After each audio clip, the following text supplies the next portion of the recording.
program guide or by visiting booktv.org.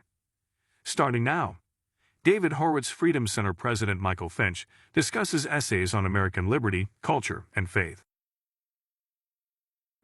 Good afternoon, everybody.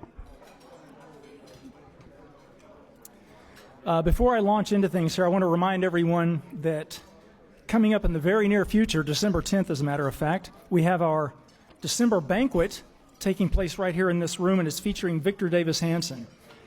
So you don't want to miss it. And if you haven't signed up for it already, I think there's a packet out there on the table for everybody to pick up and take a look at. So don't miss that. That's going to be an awesome event.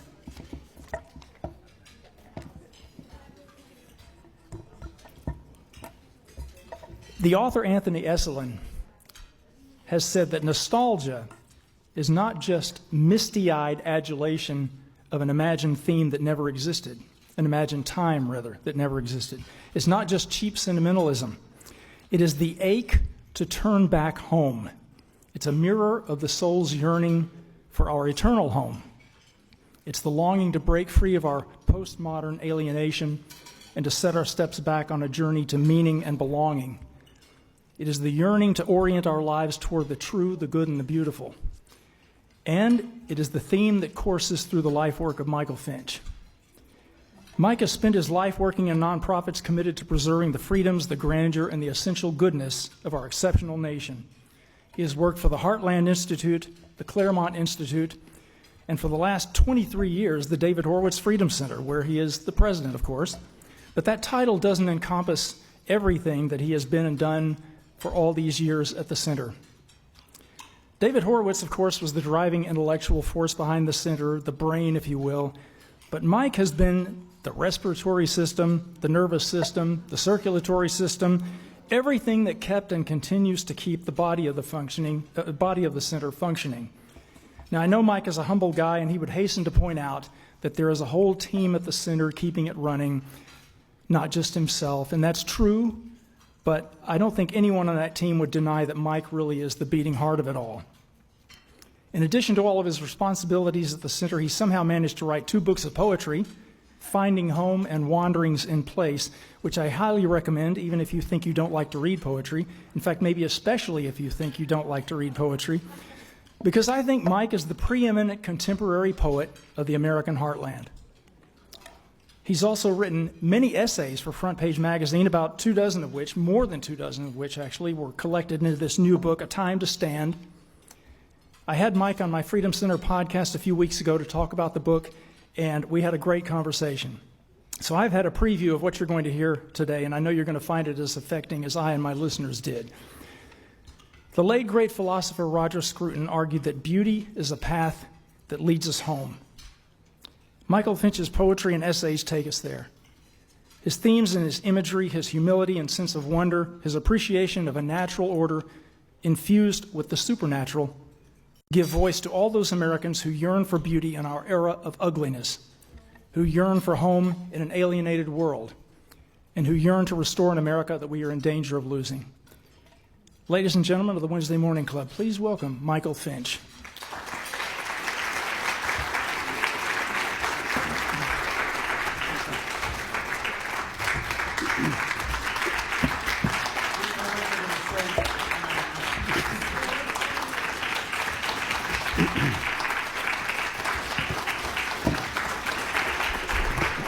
Well, thank you, Mark. That was an incredibly kind introduction. Probably too kind, but I'm very grateful, Mark. Thank you for coming out, and I really appreciate everything. Mark Tapson, I think you all know Mark very well. He's been with the center for 15 years. We have a lot of people that have been with the center for a long time.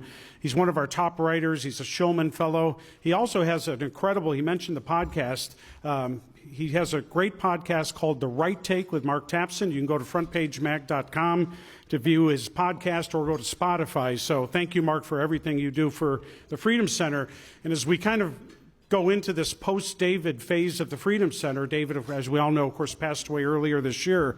Mark Tapson is going to take an increasingly critical role in the management in the direction of where the Freedom Center goes. So again, thank you, Mark, and thank you all for being here today. We got a great crowd, and I'm humbled and honored that you all could make it today.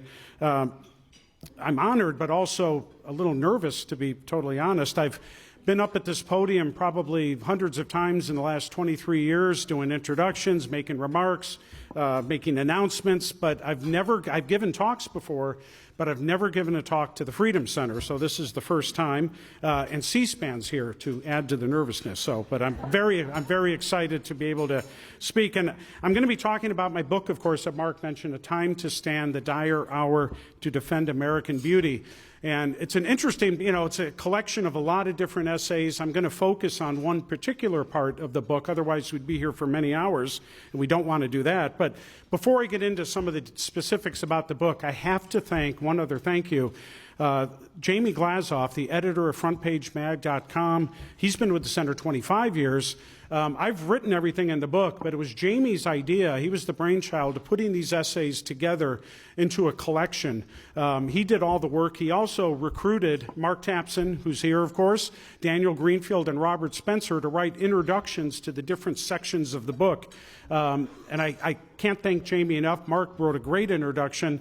Matter of fact, you could read the introduction, skip the essays, and you'll have read a really, really good book. But the fact is, this book would not exist without Jamie Glazov, so thank you, Jamie. Thank you. So the thing I want to focus on is American culture and American beauty. That's really the central. I write about a lot of things, but that's really the central theme of this book is American culture and the greatness of American culture, as we're going to find out, and the need to recover that culture, how critically essential that is. So I'm going to talk about that, and then we'll have some time for questions. All the years that you've been to these events, I'm always racing around the room, and my key thing is to keep things on time. I'm the timekeeper, and I'm very strict about it. As you all know, we don't like these things going long, so I've got the stopwatch here, and I've instructed a couple of the staff to start waving in the background if I go on too long, as I could do. But I wrote an essay about a couple months ago that appeared in Front Page.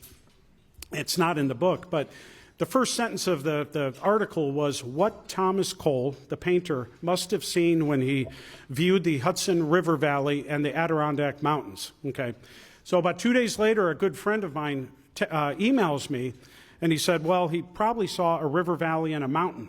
Okay, well, technically speaking, that is true. That is what Thomas Cole saw. And that's probably what I deserve for trying to put poetry into prose, as I'm wont to do. But obviously, there was a little bit more that Thomas Cole saw than just a river flowing and a mountain. What Thomas Cole saw, and what really epitomizes really the themes of this book and American culture, is he saw the incredible beauty of this landscape of America, this very new country. And in essence, Thomas Cole and all the pioneers, the founders, and the artists, when they came to America, really what they saw was a blank canvas waiting to be written about, waiting to be painted, and waiting to be built on. Now, I know, and any one of you could refute this and say there were people here before the Europeans. We know that.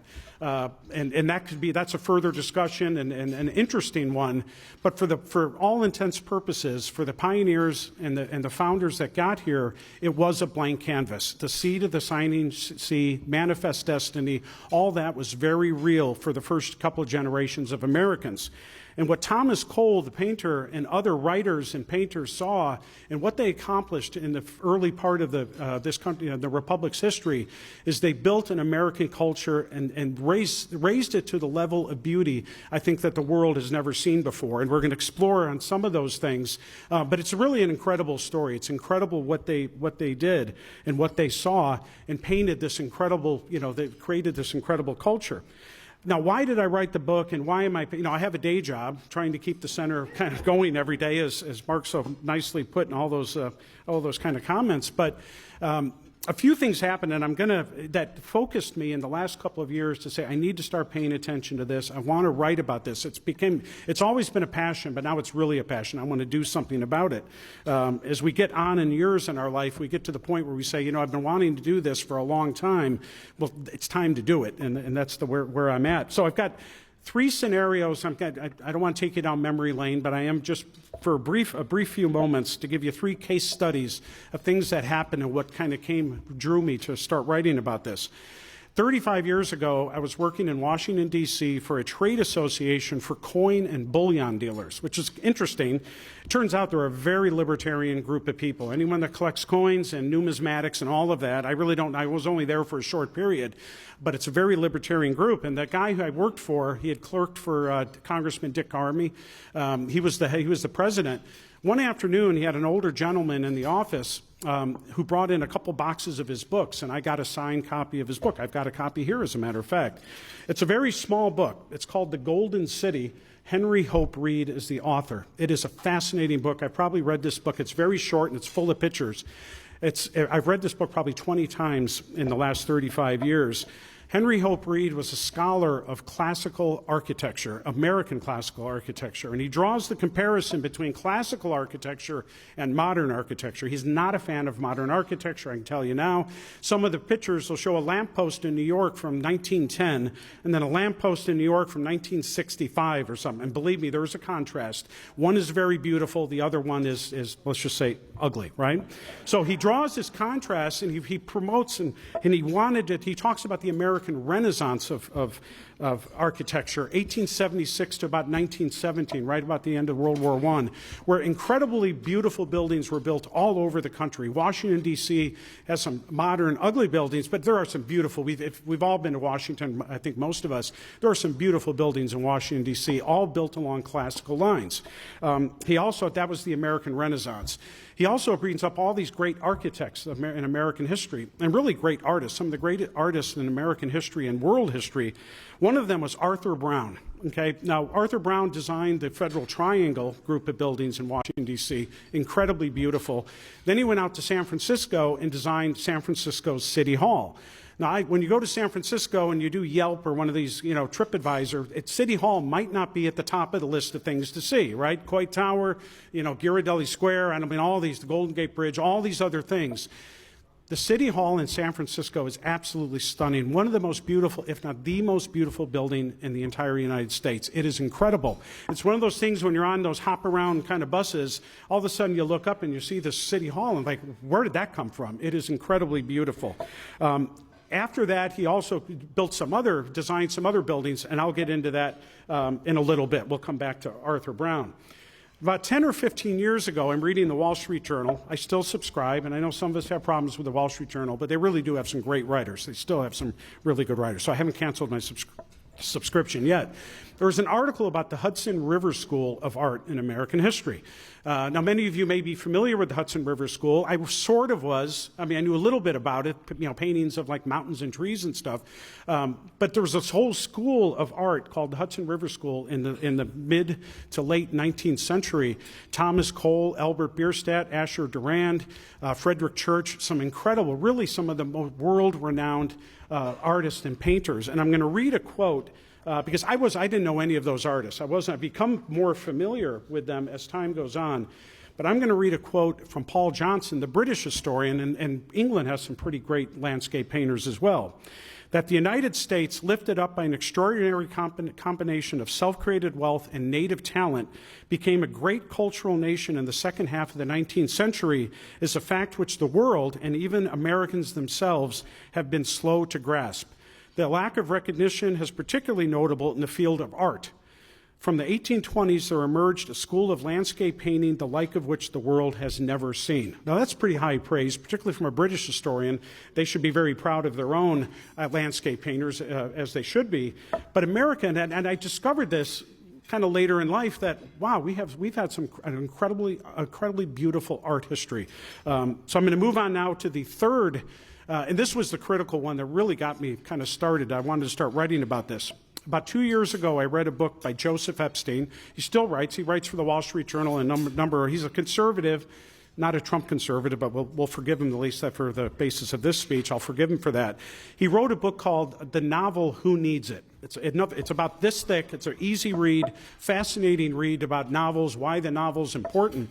And he goes through the list of the world's great novelists, right? Dostoevsky, Tolstoy, Jane Austen, Balzac. Names that we're all familiar with, names that many of us in the room have probably read, or at least, again, Jane Austen, we're probably very familiar.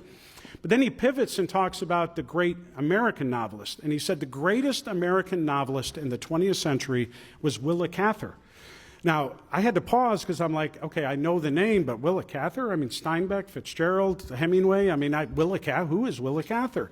So that led me down. I'd already been down the architecture path. I'd been down the art path. Now I'm going down the Willa Cather path, because if this guy considers him, and I've done some research, a lot of people consider Willa Cather one of the great American novelists. Within about a year's period of time, I read 8 of Willa Cather's novels. She wrote in the beginning part of the 20th century, Pulitzer Prize. She was famous. She was a contemporary of those other great writers, very well known at the time. Not so well known later, as history unfolded. But I read those, and they're extraordinary novels. Now, I think, Adrian, I know you've read Willa Cather. I don't know, maybe you've all read Willa Cather. She is an incredible writer, and to me, I mean, I could argue maybe the greatest American novelist in our history. And what struck me is at first I was kind of in awe. These are incredible novels. I've got maybe 4 more to read. I can't wait. It's been a great experience going down these intellectual paths and exploring and everything. It's one of life's great pleasures, at least for me. And this was maybe the top of the list. But what struck me at the end of all this was, okay, why am I waiting until I'm 60 years old to hear about Willa Cather? Why'd I have to wait till I'm 40s and 50s to hear about the Hudson River School, the American Renaissance in architecture, the beautiful buildings, these great architects? Why didn't I hear about that earlier in life? And of course, you know where I'm going with this. Well, I went to school in the 1970s, so it wasn't yesterday. It wasn't like too long ago, but it's 50 years ago. None of these things were assigned. I was not assigned to read Willa Cather. I didn't learn about the American Renaissance in architecture, and I certainly didn't learn about these great landscape painters, world-renowned, and they weren't taught in K through 12, right? None of them. I went on to college, and I went to DePaul University in Chicago. They still stuck to the University of Chicago kind of model, so we had to take Western Civ, Western art, Western philosophy. So I learned about the Italian Renaissance. I learned about Greek philosophy, but there was no mandatory course. Those were mandatory. They're not anymore. Now you're taking ethnic this and whatever studies that exist. But there was no basis for the learning about American history and American culture. That didn't exist. It didn't exist. And obviously, if that was true in the 1970s, you know that it's true now. As David Horowitz, and I'm going to talk about David a little bit more in a few minutes, but the schools have not gotten better in the last 50 years. They've gotten much worse, okay? So, now we're in the age where if you're learning American history, you're learning the Howard Zinn version of American history. You're not learning any of this. You're not learning anything good about America. In fact, you're learning that America's a slaveocracy, genocidal, that Christopher Columbus came to the New World simply to despoil the environment. We're racist, we're sexist. 1776 was not the founding of America. It's 1619. We should be ashamed of this country. The self-loathing that is being taught to our children is devastating, right? We're not going to be proud of American history. We're not going to be proud of American culture. Now, who cares about, poetry and art, okay, but we're not all maybe big fans. I mean, I kind of came to this kind of late in life. I mean, personally, I'd rather have a beer and watch football than probably go to a museum on a Sunday. So I'm being honest, right? I mean, so who cares about American culture? Well, for a new country of America, the creation of a unique culture was critical, okay? It was critical to the founders. And, maybe if you're Italian, you've got 2,500 years of, Roman this and the Italian Renaissance. Maybe you don't need to learn. It's already in your blood, right? Culture's there. If you're Italian or if you're Greek, you understand culture, right? That's part of what being a Greek or an Italian is. Well, America's not 2,500 years old. America was a new country. And I'm going to read 2 quotes. This one from the New York Historical Society. This is on our landscape painters. The mission of the artist was to create an American landscape vision and literary voice based upon the exploration of nature, the natural world defined as a resource for spiritual renewal and as an expression of cultural and national identity. The strength of this metaphor also derived, again, from the ongoing search for national identity. I'm going to stress that again. They needed to form a national identity. We're a new country. People came here with English culture, German culture, Swedish culture, Dutch culture, all these different cultures. There was no American culture. What is American culture? One other thing I'm going to read, and Thomas Jefferson, besides the writer of the Declaration of Independence, one of the founding fathers, he was really the country's first architect. He was America's architect. This is from the Thomas Jefferson Heritage Society.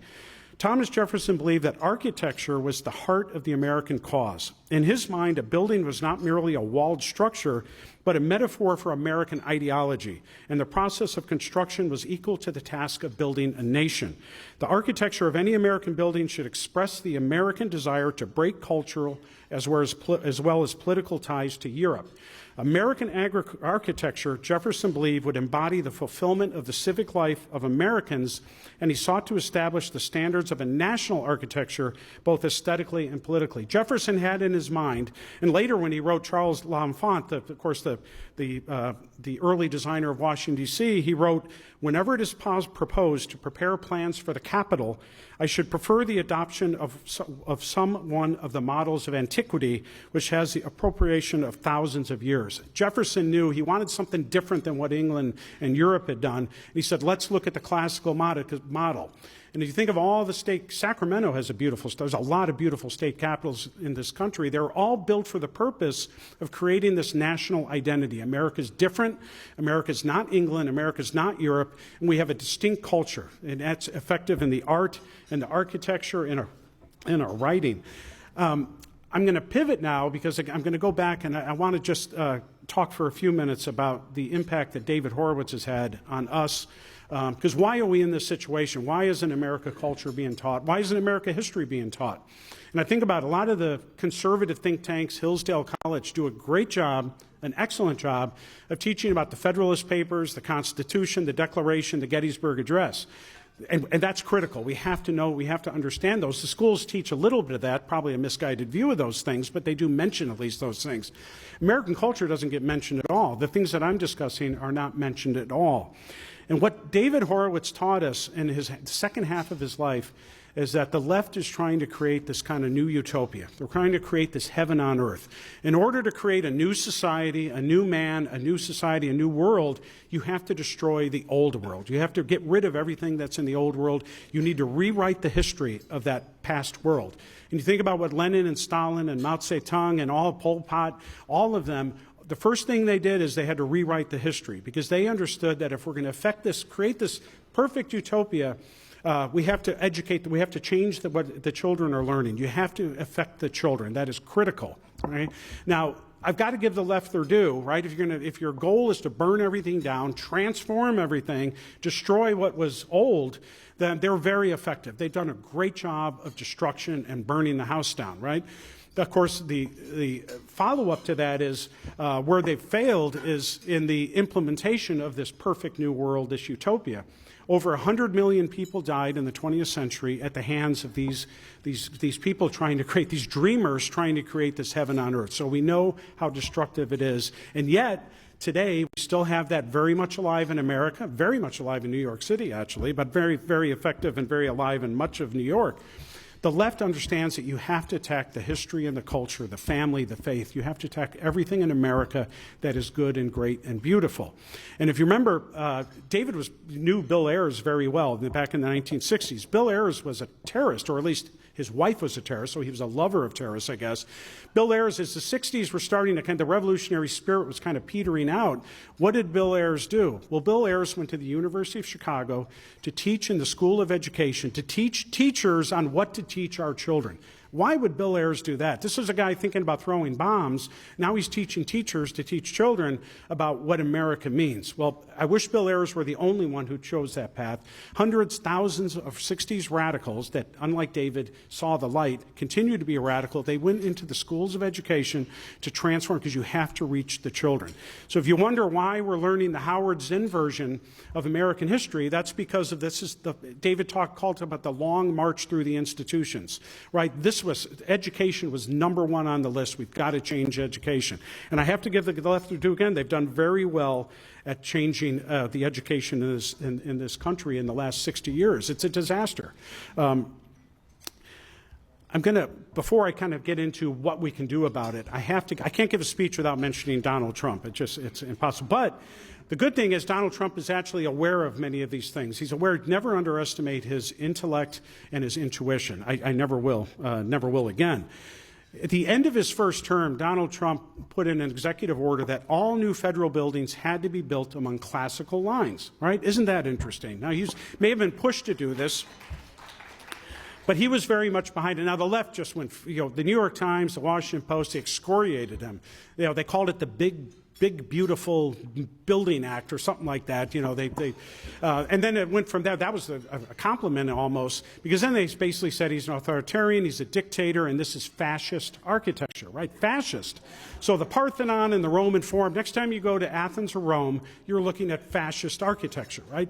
So all Donald Trump was doing was mirroring Thomas Jefferson. Thomas Jefferson, let's build these buildings along classical models, right? I mean, everyone admires Greek and Roman architecture. I think most people do. So what's the fact? Of course, they have to attack Trump as being a fascist. And it was interesting, when Joe Biden became president, one of the first things he did is rescinded that executive order. I don't even know if he knew what he was rescinding or knew what he was doing, but obviously he was told, you need to rescind this executive order. I mean, taxes, foreign policy, government, all these kinds of big, important things that Joe Biden was supposed to be worried about. He had to make sure that we were not building new federal buildings that looked like the Capitol, right? I mean, the Capitol is a classical design, right? So we couldn't build buildings like that anymore. The second thing so obviously, again, the left is keyed in. They knew that this was something that was important.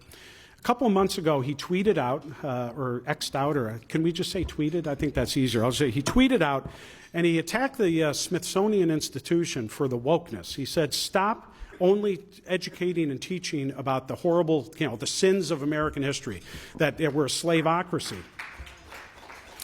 And that wasn't, the Smithsonian wasn't the only target. All museums, historical institutions who are locked into this, America is evil, we need to be self-loathing, we need to hate the heritage and the beauty of this country.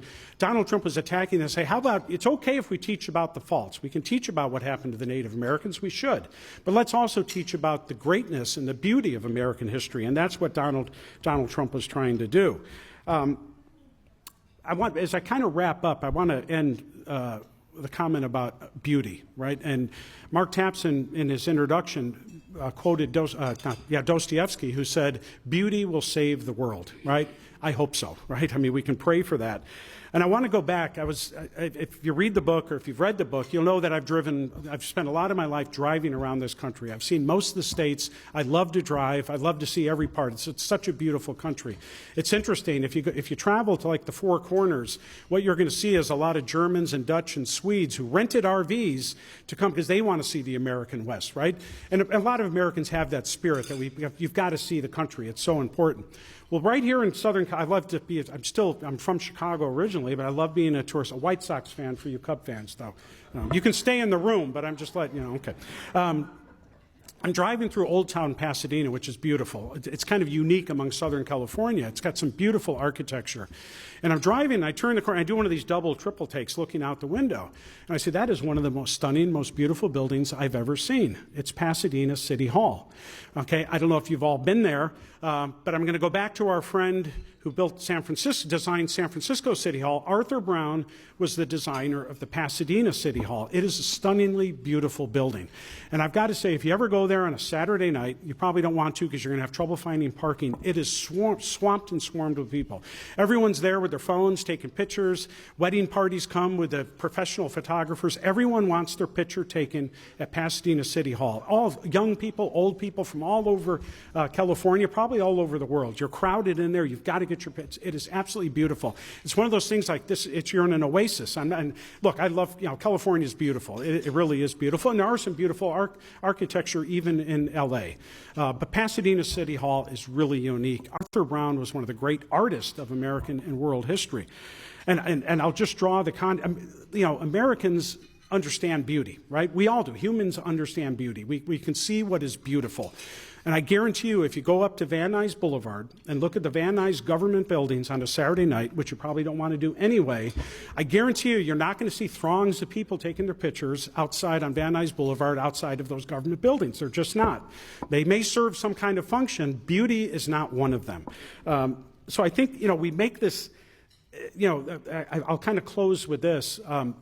American culture, American beauty, we have one of the most astoundingly beautiful histories and cultures in world history, So it's important that the culture is what binds us, it unites us. It bound us and united us as a new country. But even 250 years old, it's very important that we are proud of our history and proud of our culture. I really believe in the common sense and good faith of the American people. We elected Donald Trump twice, arguably 3 times, but that's another discussion. Americans want to be proud of this country. We want to be proud. We want to embrace our history and embrace the beautiful culture of this country. That's what we want. That's what Americans want. I understand there's some people that don't want. You could argue the left hates beauty, and I would in many ways agree with that. But the average American wants to see and appreciate the beauty of American culture and American history. I'm going to close with a quote by Henry Hope Reed that's in his book. Man makes a sacrifice of effort and skill in embellishing canvas, stone, or metal. By embellishing them, he gives them true substance, seeking the sense of permanence, which is so much a part of reality. His goal is to achieve dignity, invite aspiration, and perhaps attain glory. Man, in this way, reaches upward to the heavens. Great art, always. Johann Sebastian Bach, not an American, I'm sorry to say, but a German, he said every piece of music he wrote was to the glory of God, right? The great painters, the great landscape. I got quotes from Thomas Cole and all those landscape. Everything was to basically say we want to be as close as we can to the Almighty. The Greeks and Romans were not Christian or Jewish or, they were multi-God, right? The sun god, the earth, whatever, all these different, but they were still trying to reach the heavens for their gods and created some of the most beautiful architecture in the world. It's all in the achievement of something that's bigger and better than us, and we appreciate that. I would say teach your children, learn about American culture, American beauty, learn about the things. This is the tip of the iceberg. There's so many writers and painters that you could explore. Learn about that and teach our children, because no matter how good or bad the schools are, it's up to us and incumbent upon us to teach our children about the wonders and the beauty of America. The last thing I'm going to say is David Horowitz, for years, he banged his head against brick walls trying to reform education. One of his ideas was to bring in conservative schools of thought into like a UCLA. And some of the schools did that. The problem is they would turn the head of the hiring department, to a leftist, right? So the School for American History would become leftist dominated, and another Howard's indoctrination kind of center. What I would stress, look, public schools, UCLA, public colleges, and public schools are funded by us. They're controlled by local communities and the state legislators. Make UCLA, it's never going to happen in California, at least not under this, but let's think of another state. Make the University of Arizona have a school for American culture, right? And have it run, hire someone like Victor Davis Hanson saying, you are going to hire the professors. And I guarantee you the students are going to flock to these schools. We have to start teaching this, because if we don't believe in a unified culture and we don't bind behind something that's beautiful, then we will continue to fracture, and we can't let that happen. So nostalgia is a big part. I want to go back. I want to go back to I want to say simpler times. Let's at least go back to a time when we could appreciate our own history and appreciate the beauty of American culture. So thank you. Thank you for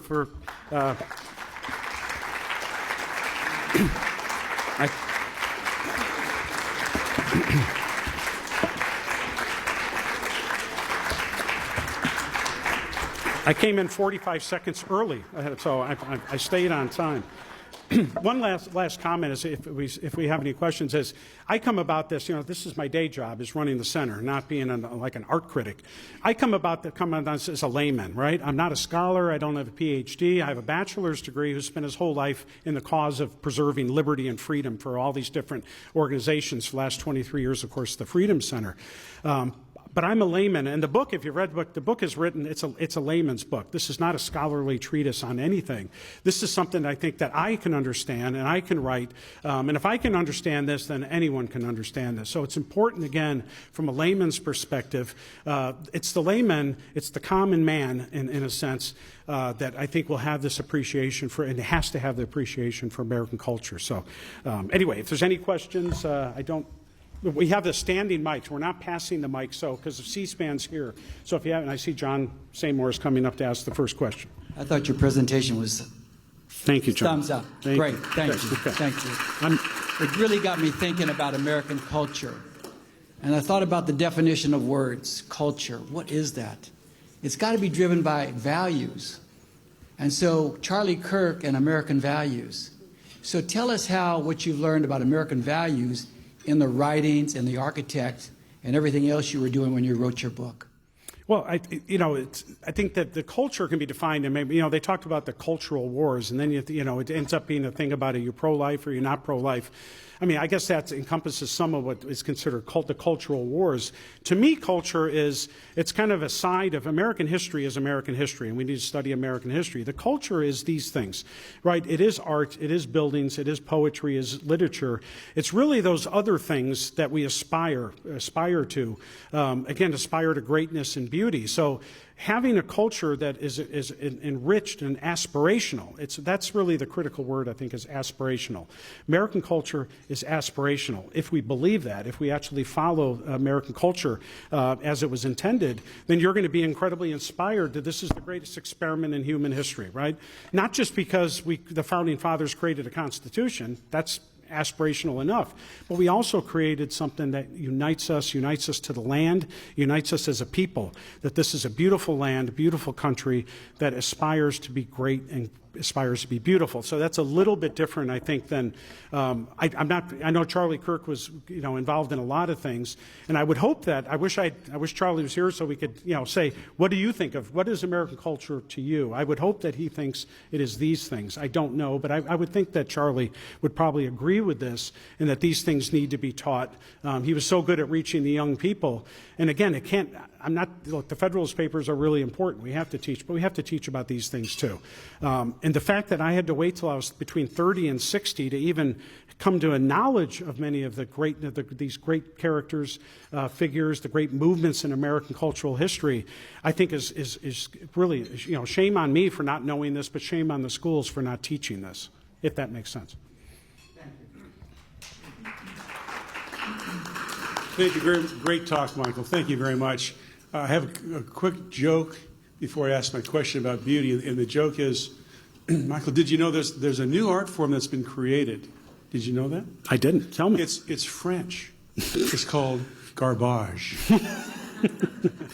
Well, there's a lot of garbage, and one of the most, I think, overrated saying is beauty is in the eye of the beholder. I mean, and for many things that's true, right? You like fish, I like chicken. I guess we all like different things, but a Rembrandt or a Thomas Cole or an Albert Bierstadt painting, John Constable, the great landscape painter of England, that is not the equivalent of putting the cross in a vat of urine and saying that's art, or mud on the wall, that's art. I mean, look, Henry Hope Reed is he's a perfectionist. He didn't like anything built after 1917. I think there's actually some really beautiful new buildings going up. Sometimes it can just be the adornment. You can have a steel structure, glass structure, but put some adornment on it, right? Make it, you could make it beautiful. So I'm not that strict about it, but at least achieve some kind of, we don't have to be so locked in that you can't have any kind of aspiration to any kind of beauty. I think that's, and I love cathedrals and I love churches, right? I've had the pleasure this summer of seeing Hagia Sophia. It's now a mosque again, but the great basilica in Constantinople. It's stunning. It's beautiful. The new Catholic cathedral, I'm not Catholic, but the new Catholic cathedral in Los Angeles, I'm sorry, is not, it doesn't aspire, I don't feel like it's reaching to the heavens. So a lot of there's beauty, and then there's other kind of aspects, and I guess, we can have that kind of argument, but I think beauty is something that we really need to cherish. So the question is, and I'm a contemporary art collector, so I understand your comments. I was in New York City at a late night dinner, 12 o'clock, and I said to the art dealer, I said, you know something? Beautiful is not bad. I wish more people would understand that, so right? And the left, to your point, does not appreciate, or it loathes beauty. I've got my theories why. Besides just tearing down the culture, what is your thought on why it is such an affront to the left? Because if everything that we've done in the past is bad, evil, that we need to, again, this kind of self-loathing, then the idea that, and look, Mao had to completely upturn 2,000 years of Chinese history because the Confucianism and the kind of honoring the empire and all these kind of things that Chinese civilization, Buddhism and Confucianism, Taoism had to be eliminated because you can't have the people attached to what came before, right? So, attack the Russian Orthodox Church, attack, one of the the first thing before Hitler put, you know, the Jews and the gypsies into camps, one of the first things he did was rounded up the Polish intelligentsia.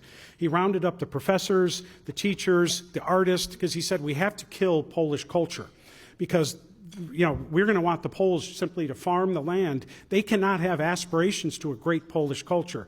That was one of the first things he did. So if you're going to build this perfect utopia, you can't have the people attached to the greatness of American, wow, the 1800s, what incredible beauty. What, you know, no, it was horrible, right? So that's why the left attacks the culture, and they have to create something completely new, burn it down. Okay, thank you.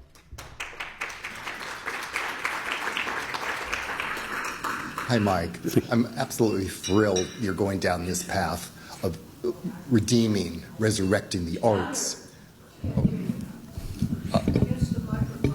Well, I'm just so thrilled that you're going down this path of redeeming the arts of, you know, America. And in addition to classical art, I think we often overlook the astounding side of American music, and especially what I call a time when Hollywood was holy, the movies of the 20s, the 30s, 40s, 50s that lifted our, you know, it made us aspire to greatness and to elegance and honor and nobility. And I think if we are to, you know, pay more attention to some of these great composers too, from Aaron Copland to Gershwin to Cohen, I think we will really benefit this country, because what is it? Why does the left attack art? Because the devil attacks art. There is no beauty in the world of the demons. And so it's a sense of transcendence. For those people who don't have a formal religiosity, they often go to the arts, not realizing they're seeking, you know, a higher power. So thank you, and I just encourage you to well, thank you, Brent. I didn't just, you know, movies, Hollywood, and music are two things that I haven't discussed.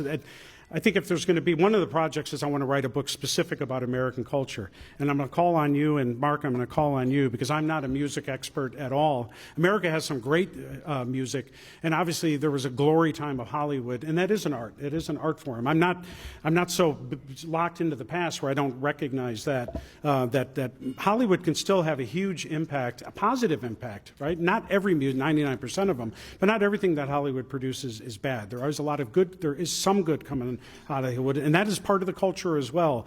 It's two things I didn't focus on, but I agree. So when I get to the next stage, then I'll call on you, and Mark, I'm going to call you, because you are our cultural critic at the Freedom Center. So thank you, Brent. Mike, I grew up in California, and as such, I have a new appreciation for mission architecture and Spanish architecture that you see, the historic stuff in L.A., especially in Pasadena. What's your thought on that? Is that part of American culture? Absolutely. I mean, you could have got into, we learned from a lot of, the English, the Germans, and the French, and a lot of, we took a lot of cultural, expropriated from other parts of the world.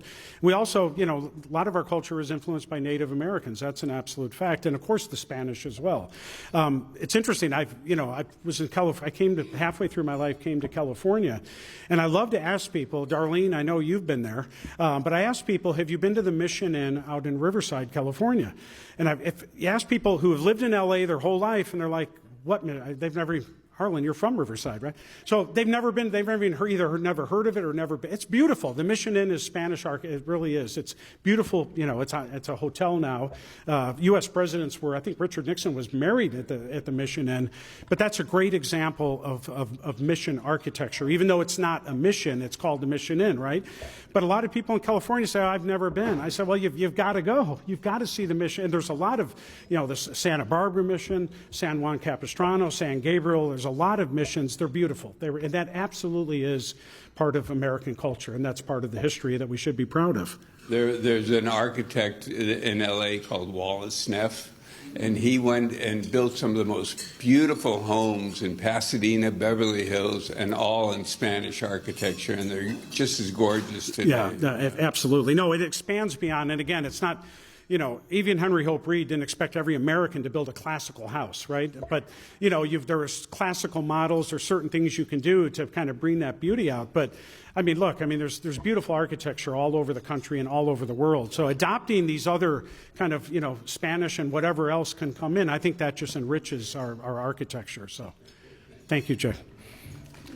Oh. Our resident art historian is coming to ask a question. Hi, Adrian. Hi, Mike. I have to applaud you. This was wonderful. You know how dear this topic is to my heart. And this topic is very dear to my heart, having studied art history and taught art history, and having in the 60s never learned a thing about American art. It was not taught.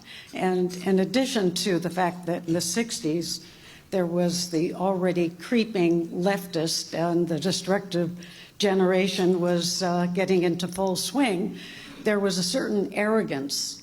And that came really from a lot of the imported professors from Europe who came to all the universities. And their mission was to teach European art. American art was considered kind of peasant art, and no one ever studied it. And I have to confess that I never discovered all this wonderful regional art until many decades after graduating and after being immersed in European art. It became clear to me. And then, of course, New York became the center of an abstract expressionist approach to art. So that was the trajectory of art. But the good news is there are people like Mike writing a book like this, which I have read from beginning to end and had the privilege of reading some of the essays before they actually were published. And it's the passion that you bring to this topic, really, that is formidable. And I don't know if I ever mentioned to you, I brought my phone up so I wouldn't forget the name, but it's impossible to. There's an author, an art historian by the name of William Gertz, who wrote Art Across America in several volumes. He really is the foremost art historian of American art. And it's a good place to go for anyone wanting to learn a little bit more. And as is making a trip to D.C., Michael and I just discovered a wonderful museum of the Portrait Gallery in D.C. last year, which was the old Patton building. And it has quite a collection of unbelievable regional art. We thought we'd go in for 10 minutes. We had a little time. We wound up in the museum for 4 hours. We couldn't get out. And I can't wait to go back because it was impossible to finish. But you ignite a passion here, and just bravo, and keep writing more about all of this. No, thank you. Thank you, Adrian. I have to say this about Adrian, because we have lunch on occasion, and I was in this Willa Cather thing over a year ago, and I asked Adrian, I said, have you ever heard of Willa Cather? And she said, oh, my mom had made me read those books when I was younger. So, I love your mother for, but you're absolutely right. And the sense of American culture, and Mark Tapson, your latest podcast was with Charles Murray, I love Charles Murray. He's a great thinker, a great intellect. He's written some incredibly important, impactful books. But his book, Human Accomplishment, kind of chronicled the world of, all the great art and anything, science and everything. And most of it, 90% of it, occurred from anywhere from Florence all the way to London along a strip, right? That's where most of this creative talent. So the Europeans have a right to be very proud of their cultural heritage. We learned a lot from that. We're an appendage, in a sense, of European culture. However, Charles Murray in his comments said Americans need to eat some humble pie because other than Whitman and Whistler, there's nothing in America that even comes close to the European standards. Now, that's why I read the quote. I love Charles Murray, but I'm sorry, and look, he's a bigger intellect than I am, but I have to disagree. That's why I read the quote from Paul Johnson, the great British historian, who said, and interesting, he said, even Europeans do not respect American culture. They probably still don't. Fine. but even Americans don't have an appreciation for the wonders of our culture. I'm not comparing the landscape painters saying they're greater than Rembrandt, Michelangelo, and every other European through all 2,000 years of history. I'm not saying that. But it's a distinct, we have a very distinct and beautiful American art and architecture history that in certain aspects, particularly during that golden age, the late 1800s into the early 1900s, created art, created architecture, created literature, I think that is on a par with anything that was ever created in the world, at least for that period. And we need to at least rediscover that and again, educate our children, because we should be proud of our history. We should have the appreciation for American history and American culture and the beauty of it. So thank you all for coming. It's been a real honor. I'm working, we're working in end of January, Josh Hammer, who wrote Israel and Civilization. I don't have the date confirmed, but he's going to be here at the Four Seasons. So that'll be, we have the December 10th dinner, which Mark had mentioned. Josh Hammer will probably be our next Wednesday morning club at the end of January. And then I've got a couple other for February and March that we're working on. We'll have the announcement real soon. So that's the Freedom Center part of my job. So I just wanted to give an update on that. So thank you again, everybody. Thank you.